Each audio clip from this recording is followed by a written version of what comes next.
मोदी जी तो कंप्लेनेंट ही नहीं है। हाँ, अगर आप कहते हैं कि हर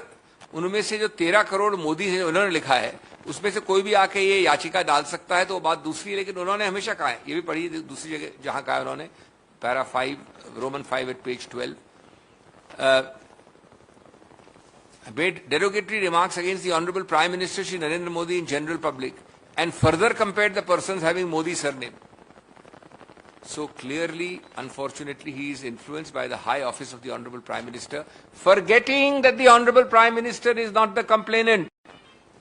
As a matter of fact, one of the important points is in defamation law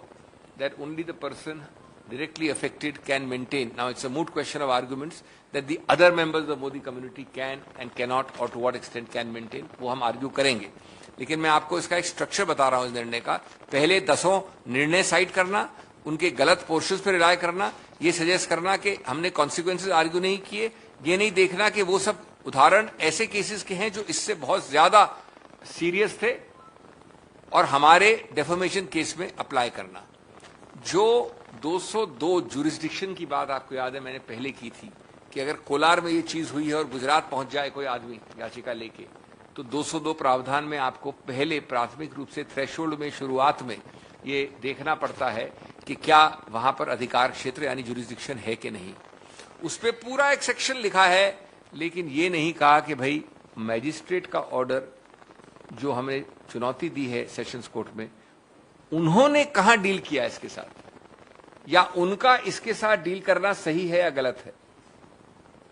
ये कहीं नहीं बता पाए हैं। ये पूरा 3-4 पन्नों पे उन्होंने डील किया है, यानी सेशंस कोर्ट ने, माननीय न्यायाधीश ने, लेकिन ये नहीं बता पाए कि किस प्रकार से ये जस्टिफाई होता है कि कोलार से जो गुजरात की यात्रा है उसको उन्होंने 202 को अप्लाई करे, लागू किए बिना कैसे निर्णित किया। अंत में मैं जो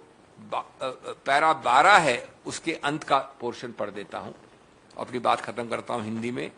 based on the above discussion I hold that the learned counsel for the appellant has failed in demonstrating that by not staying the conviction and denying an opportunity to contest the election on account of disqualification, an irreversible and irrevocable damage is likely to be caused.